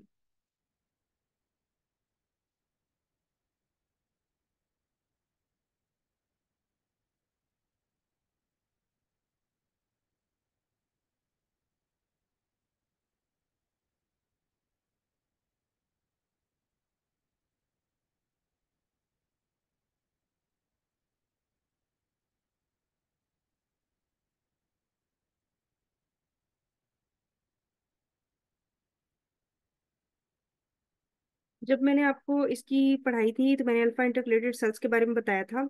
अल्फा इंटरकलेटेड सेल्स का काम होता है कि वो हाइड्रोजन को सिक्रीट करते हैं और पोटाशियम को एब्जॉर्ब करते हैं। सो हाइड्रोजन को इन्होंने सिक्रीट करना है और पोटाशियम को एब्जॉर्ब करना है। जब hydrogen secretion, there will be defect in hydrogen secretion, तो पोटाशियम एब्जॉर्प्शन भी नहीं होगी। सो हाइड्रोजन सिक्रीशन में there is defect in potassium absorption, potassium जब एब्जॉर्ब नहीं हो रहा, देर इज हाइपोकैलेमिया। ठीक है, हाइपोकैलेमिया होगा। सो जब आपके पास हाइड्रोजन सिक्रीट नहीं हो रहा, हाइड्रोजन सिक्रीशन से देर विल बी फॉर्मेशन, आपके जो हाइड्रोजन जब सिक्रीट नहीं होता तो आपकी जो पीएच है ना, ये bicarb, there will be no new formation of bicarb, pH इसकी ग्रेटर देन 5.5 होती है। सो हाइपोकैलेमिया होगा। अब इसकी कॉजेज क्या हो सकते हैं, distal renal tubular acidosis type 1 की एम्फोटेरिसिन बी टॉक्सिसिटी हो जाएगी, congenital anomalies, obstruction of urinary tract हो सकते हैं। तो then there is progressive renal tubular acidosis type 2। इसके अंदर जो प्रोक्सिमल कॉन्वोल्यूटेड ट्यूब्यूल है उसमें बाइकार्ब रीअब्जॉर्प्शन डिफेक्टिव है। जब बाइकार्ब रीअब्जॉर्प्शन डिफेक्टिव होगी, there will be pH will be less than 5.5, so bicarbonate reabsorb नहीं हो रहा, पीएच एसिडिक होगी। जबकि रिनल ट्यूबुलर टाइप 1 की जो पीएच है ये अल्कलोसिस की तरफ जाएगी, it will be towards alkalosis.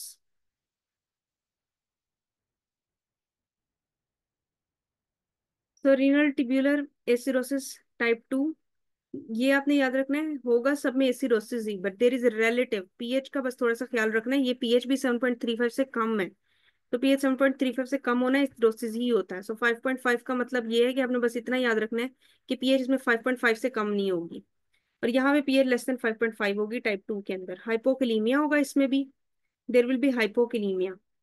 PCT के अंदर आपकी पोटाशियम की एब्जॉर्प्शन कम हो जाएगी। फेनकनी सिंड्रोम आपको पता है इसमें होता है, पीसीटी में जो बायकार्बी एब्जॉर्प्शन है और कार्बोनिक एनहाइड्रेस इनहिबिटर्स के साथ आपको मिल सकता है। Proximal renal tubular acidosis type 2। इसको समझने के लिए आपको जो मैंने पहले पिक्चर शेयर की थी, उस पिक्चर को अगर आप खोलें तो उसमें मैंने लिखा हुआ है कि what is Fanconi syndrome. Fanconi syndrome जो होता है, ये there is generalize dysfunction of PCT, PCT का जनरलाइज डिसफंक्शन होता है। तो पीसीटी के अंदर क्या हो रहा होता है, पीसीटी में ही आपके सारे फंक्शंस हो रहे होते हैं। पीसीटी में आपका there is also reabsorption of bicarbonate as well, bicarb भी रीअब्जॉर्ब हो रहा होता है। सो सोडियम वाटर की रीअब्जॉर्प्शन होती है, पोटाशियम की रीअब्जॉर्प्शन होती है, there is bicarb reabsorption as well. तो जब there is defect in PCT bicarb reabsorption, there will be Fanconi syndrome, Fanconi syndrome हो जाएगा। और कार्बोनिक एनहाइड्रेस इनहिबिटर्स भी यही काम करते हैं, कार्बोनिक एनहाइड्रेस इनहिबिटर्स भी they act on early PCT, जैसे एसिटाजोलामाइड है, ये अर्ली पीसीटी पे एक्ट करते हैं और बाइकार्ब की रीअब्जॉर्प्शन को डिक्रीज करा देते हैं। So there will be hypokalaemia, और ये इसकी प्रेजेंट कॉजेज इसकी फेनकनी सिंड्रोम और carbonic anhydrase inhibitor. Then hyperkalaemic renal tubular acidosis type 4।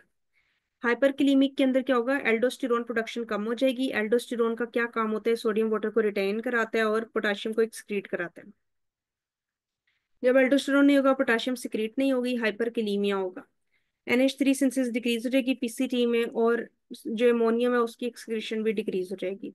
सो एल्डोस्टेरोन प्रोडक्शन की वजह से देयर विल बी हाइपरकैलेमिया, और पीएच इसमें लेस देन 5.5 है, हाइपरकैलेमिक होगा। ये डायबिटीज के अंदर हो सकता है, टाइप 4 एस इनहिबिटर्स, एआरबीज और एनसेड्स के साथ हो सकता है। सो याद रखो, रीनल ट्यूबुलर से टाइप 1 और टाइप 2 में पीएच, और टाइप 4 में पीएच क्या है। टाइप 1 के अंदर पीएच ग्रेटर देन 5.5 है, बाकी दोनों के अंदर पीएच लेस देन 5.5 है। फेनकनी सिंड्रोम के साथ टाइप 2 आता है, जो पीसीटी बाइकार्ब रीअब्जॉर्प्शन का डिफेक्ट होता है। सब दोनों में टाइप 1 और टाइप 2 में हाइपोकलीमिया होता है, टाइप 4 में देर इज हाइपरकलीमिया, क्योंकि it is decrease aldosterone, aldosterone production कम हो जाती है।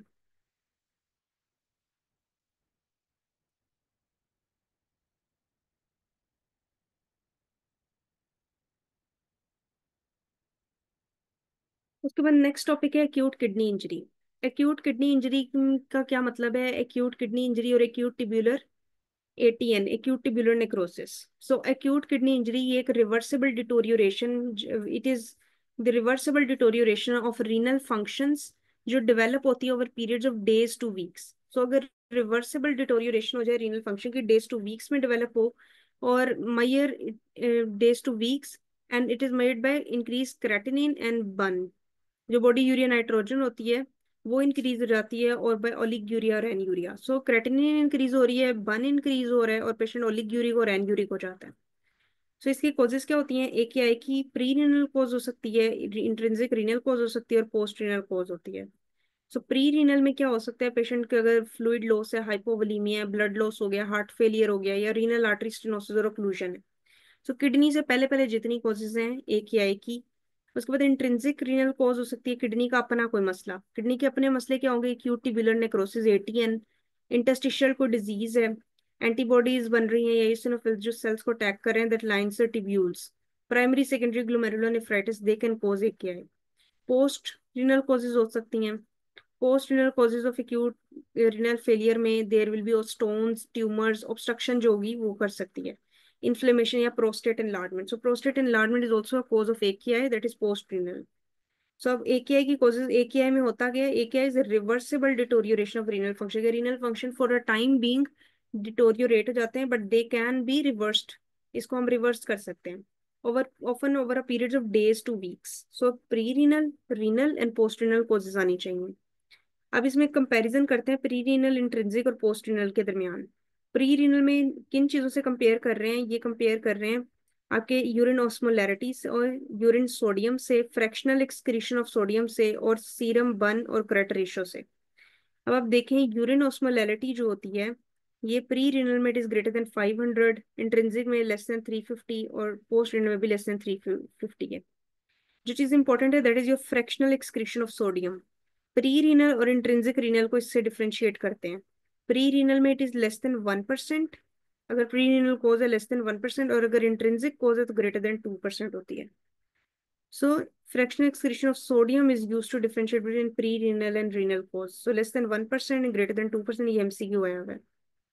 बाकी चीजें आप याद कर लें, लेकिन आपको fractional excretion of sodium at least पता होनी चाहिए। प्री रीनल और इंट्रिंसिक के दरमियान डिफरेंशिएट करती है, प्री रीनल में लेस देन 1% है, और रीनल में ग्रेटर देन 2% है। अब रीनल फेलियर की कॉन्सिक्वेंसेस क्या हो सकती हैं? रीनल फेलियर में पेशेंट मेटाबॉलिक एसिडोसिस में जा सकते हैं, डिसलिपिडीमियाज हो सकते हैं, स्पेशली ट्राइग्लिसराइड लेवल ज्यादा हो जाएंगे, फिर हाइपरकेलीमिया हो सकता है, हाइपोकैल्सीमिया हो सकता है। क्योंकि किडनी जो हाइपोकैल्सीमिया इसलिए कि active form of vitamin D kidney का काम था, किडनी ने विटामिन डी को एक्टिवेट नहीं किया, जिसकी वजह से हाइपोकैल्सीमिया। यूरीमिया हो सकता है, दैट इज इंक्रीज्ड बन जो है, बन इंक्रीज हो जाए, नोजिया, एनोरेक्सिया, एन्सेफलोपैथी यूरीमिया के साथ हो सकती है। सोडियम वाटर रिटेंशन हो सकती है, हार्ट फेलियर कर सकता है, पल्मोनरी एडीमा और hypertension, growth retardation, developmental delays आएंगे, रिथ्रोपोइटिन का फेलियर है तो अनीमिया होगा, और रीनल ऑस्टियोडिस्ट्रोफी हो सकती है।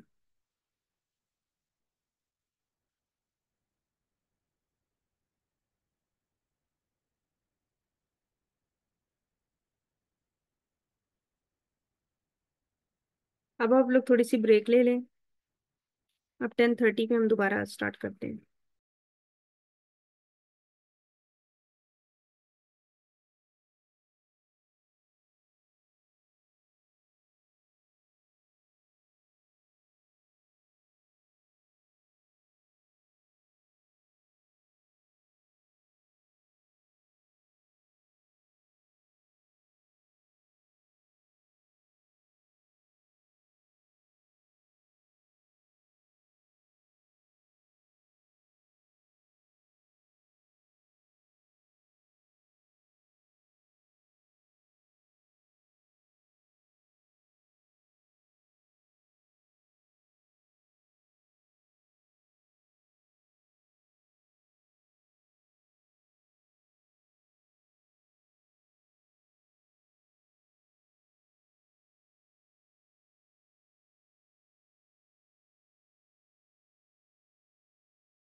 तो अब शुरू करते हैं। लास्ट फ्यू टॉपिक्स रह गए हैं रीनल पैथोलॉजी के।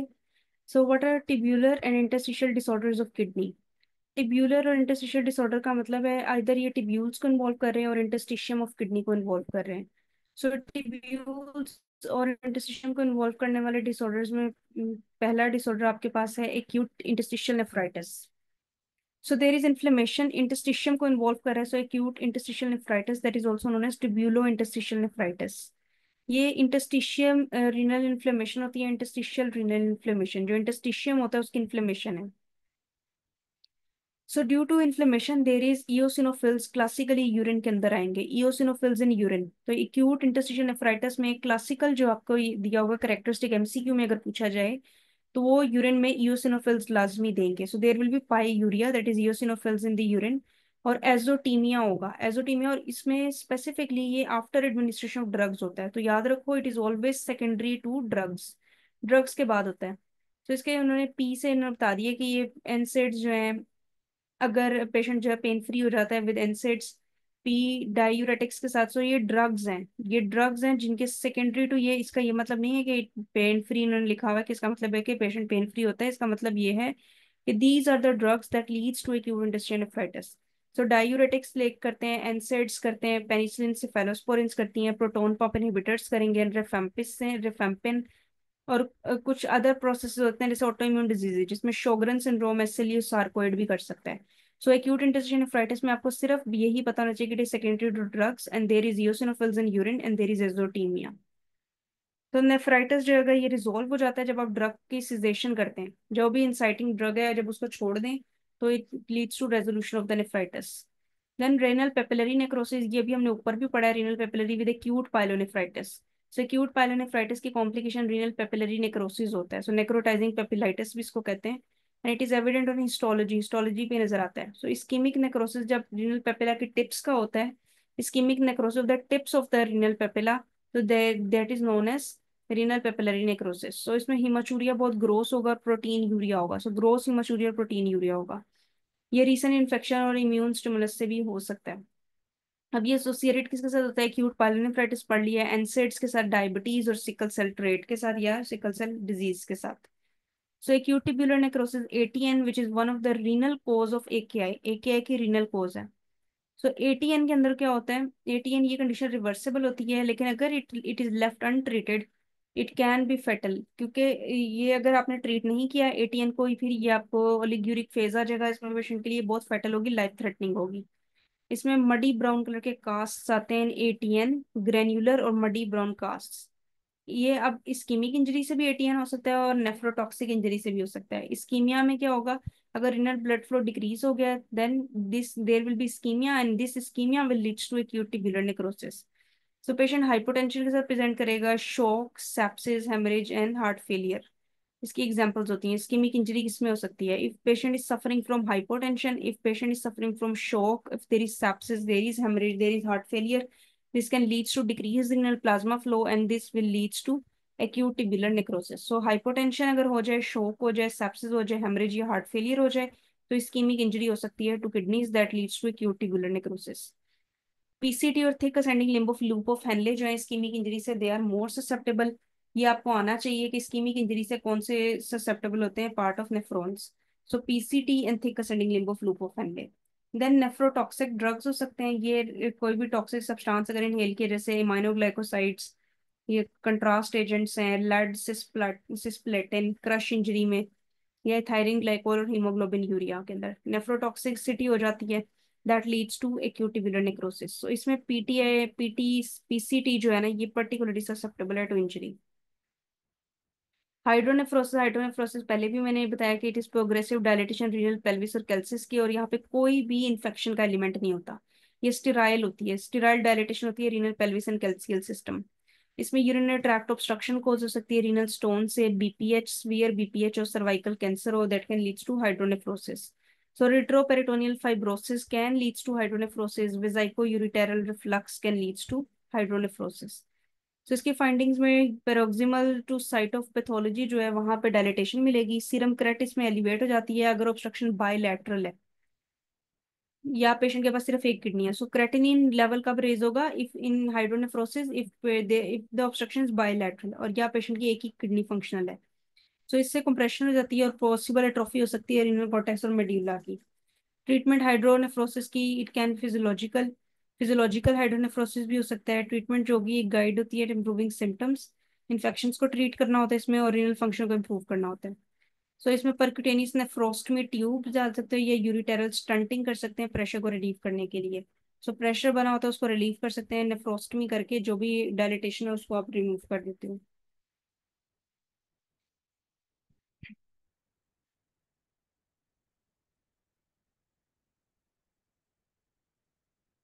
उसके बाद ये डिसऑर्डर्स हमने पढ़ लिए थे। कल जब मैंने आपको करवाया था उसमें मैंने बार्टर सिंड्रोम भी पढ़ा दिया था, जिटलमैन भी, लिडल्स भी पढ़ लिया था, और हमने फेनकनी सिंड्रोम भी पढ़ लिया था।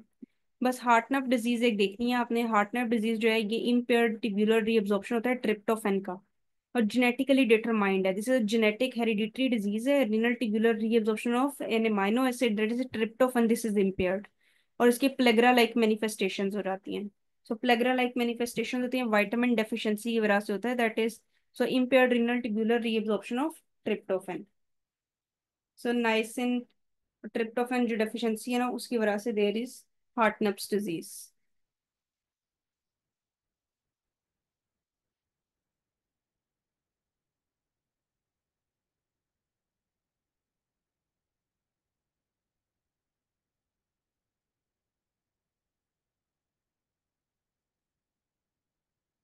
तो अनदर इम्पॉर्टेंट टॉपिक इसमें है chronic kidney disease. Chronic kidney disease बहुत इंपॉर्टेंट है, आपको क्रॉनिक किडनी डिजीज आनी चाहिए, इसकी क्लासिफिकेशन आनी चाहिए।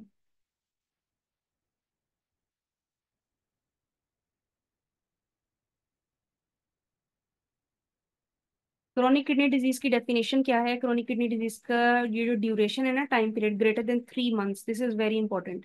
तो रीनल फंक्शन अगर इम्पेयर्ड है for greater than 3 months based on abnormal structure और फंक्शन, अगर किडनी का फंक्शन खराब हो गया या उसका स्ट्रक्चरल एबनॉर्मेलिटी है और उसके रीनल फंक्शन टेस्ट आरएफटीज जो है ये डी रेंज है फॉर ग्रेटर देन 3 मंथ्स, तब आप उसको सीकेडी कहते हो। सीकेडी में जीएफआर वाली डेफिनेशन भी है। जीएफआर अगर आपका 60 ml से कम रह रहा है for greater than 3 months with और without evidence of kidney damage, तब भी सीकेडी को डायग्नोज कर लिया जाता है।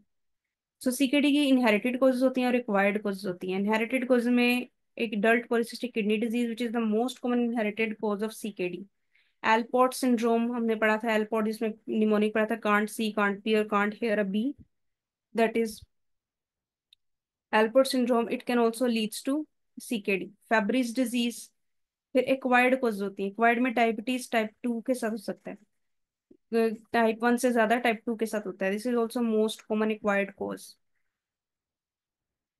सो आपको सीकेडी की मोस्ट कॉमन इनहेरिटेड कोज आनी चाहिए एंड सीकेडी की मोस्ट कॉमन एक्वायर्ड कोज आनी चाहिए। Then hypertension can leads to CKD और renovascular disease. Pyelonephritis can leads to CKD, glomerulonephritis, commonly IgA nephropathy, systemic SLE vasculitis can leads to CKD. So CKD can be unknown, up to 20% cases UK में unknown होते हैं, कोई cause नहीं होती obvious. अब इसकी 5 stages हैं, type 1, stage 1, 2, 3A, 3B, 4 and 5। अब इसमें जीएफआर पे बेस क्लासिफिकेशन बेस्ड है। जो स्टेज 1 होती है उसमें जीएफआर 90 से ज्यादा है, ये नॉर्मल होता है। और इसमें जीएफआर नॉर्मल होगा, ये इंक्रीज जीएफआर होगा with other evidence of renal damage. जो स्टेज 2 होगी उसमें 60 to 89 होगा, स्लाइट डिक्रीज जीएफआर होगा विद अदर, और with other evidence of renal damage. Stage 3 में 45 से 59 होगा और मॉडरेट डिक्रीज इन जीएफआर होगा। 3B में 30 से 44 है, इसमें मॉडरेट डिक्रीज और जीएफआर है। 4 में 15 से 29 है, severe decrease in GFR with with और विदाउट एविडेंस हो सकता है इसमें। स्टेज 5 में लेस देन 15 है। सो विद और विदाउट एविडेंस में आपकी स्टेज 3 से स्टार्ट हो जाता है, मॉडरेट स्टेज 3 में होता है, स्वीयर 4 में, और रीनल फेलियर स्टेब्लिश हो गया है स्टेज 5 में। लैब्स में आपको एचपी में एचपी कम मिलेगी, नॉर्मोक्रोमिक नॉर्मोसिटिक एनीमिया मिल सकता है इन पेशेंट में इरिथ्रोपोइटिन डेफिशिएंसी से। ईएसआर पेशेंट्स का रेज हो सकता है, यूरिन कंप्लीट एग्जामिनेशन में ग्लूकोज मिल सकता है अगर डायबिटिक है। कैल्शियम इसमें कम होगा क्योंकि विटामिन डी एक्टिवेट नहीं हो रहा, फोस्फेट ज्यादा है, ये वही सारा आपका विटामिन डी मेटाबॉलिज्म वाला है। एएलपी रेज हो जाता है, रीनल ऑस्टियोडिस्ट्रोफी होती है, बोन इन्वॉल्वमेंट होती है, रीनल ऑस्टियोडिस्ट्रोफी, कैल्शियम और फोस्फेट का बैलेंस जब डिस्टर्ब होता है। सो पैराथायराइड हार्मोन इंक्रीज हो जाती है अगर सीकेडी स्टेज 3 और मोर है। सो पैराथायराइड हमने जो सेकेंडरी हाइपर पैराथायराइडिज्म में पढ़ा था, that is secondary to D D range RFTs अगर किडनी का मसला है। तो इसकी ट्रीटमेंट क्या होती है CKD की? इसमें आप प्रोग्रेशन को लिमिट कर सकते हैं, जो CKD की कॉम्प्लिकेशंस है और प्रोग्रेशन, उसको कैसे ब्लड प्रेशर को मेंटेन करें। टारगेट ब्लड प्रेशर CKD के पेशेंट्स के लिए <130/80 होता है। सो <125/75 अगर डायबिटिक है। और जो आपकी, आपने याद रखना है ब्लड प्रेशर जो रेगुलेशन है, this is very very important. Blood pressure की जो वैल्यू है ये मल्टीपल टाइम्स एग्जाम में पूछी गई है, तो आपको ये ब्लड प्रेशर की वैल्यू आनी चाहिए।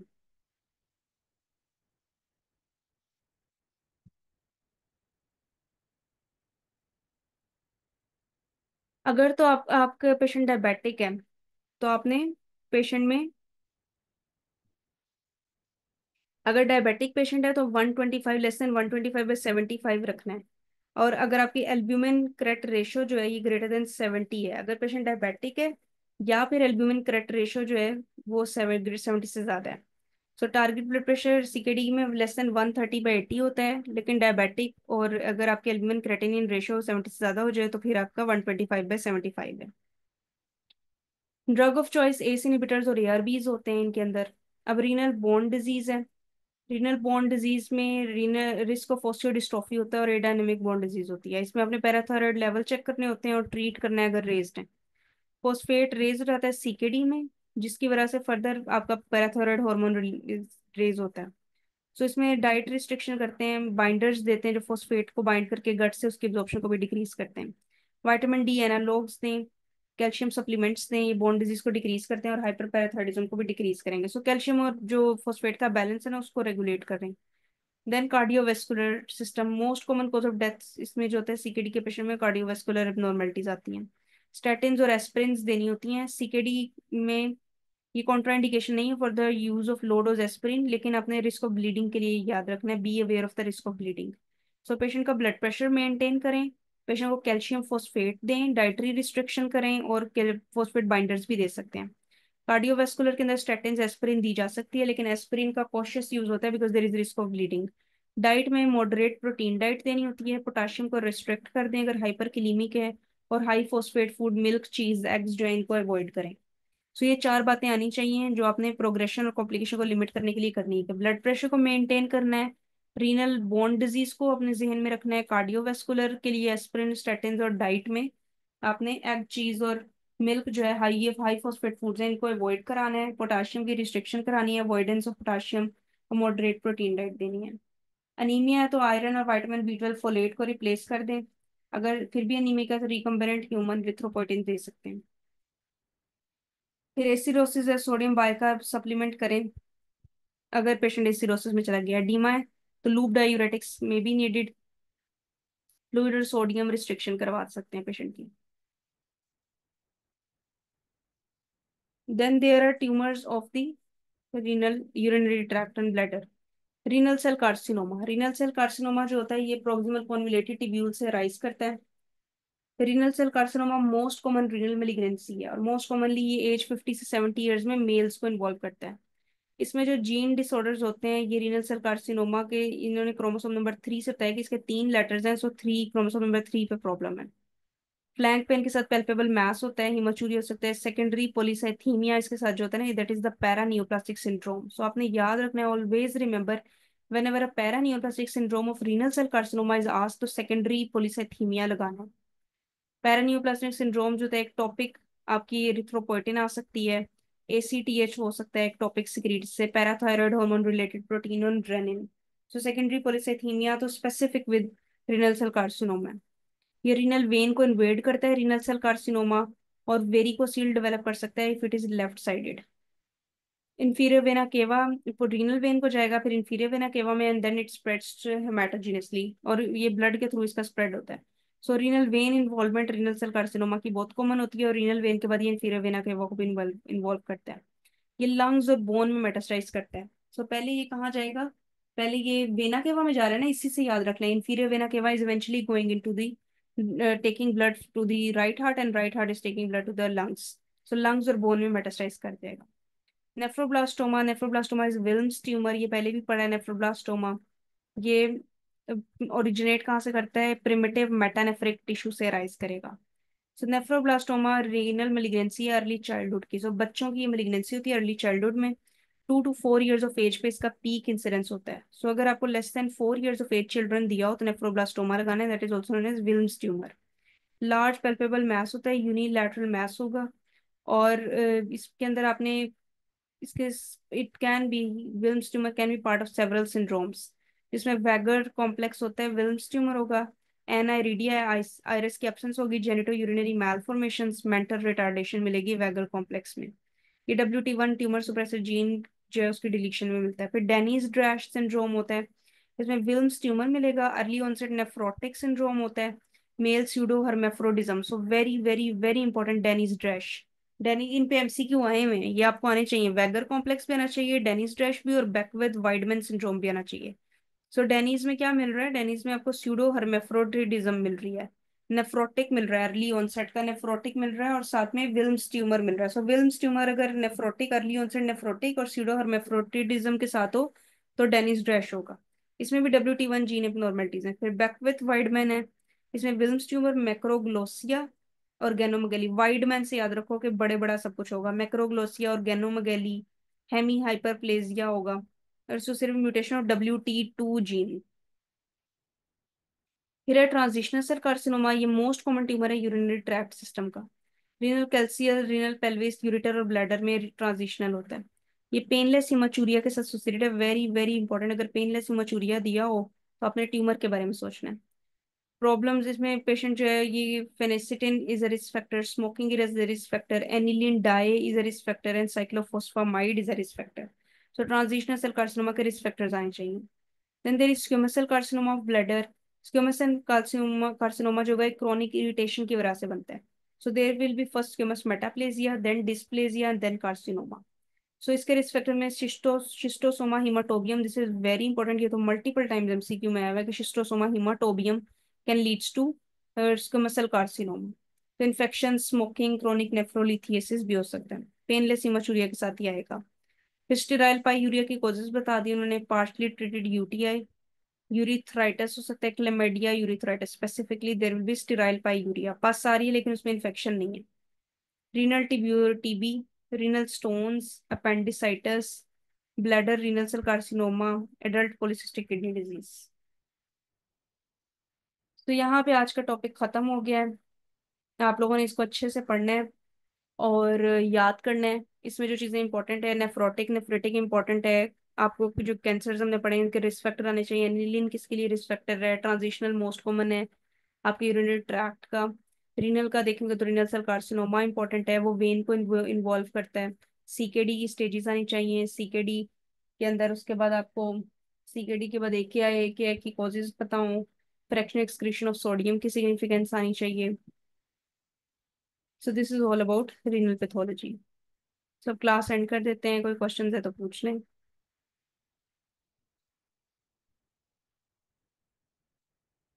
ठीक है, ओके, अल्लाह हाफिज, टेक केयर।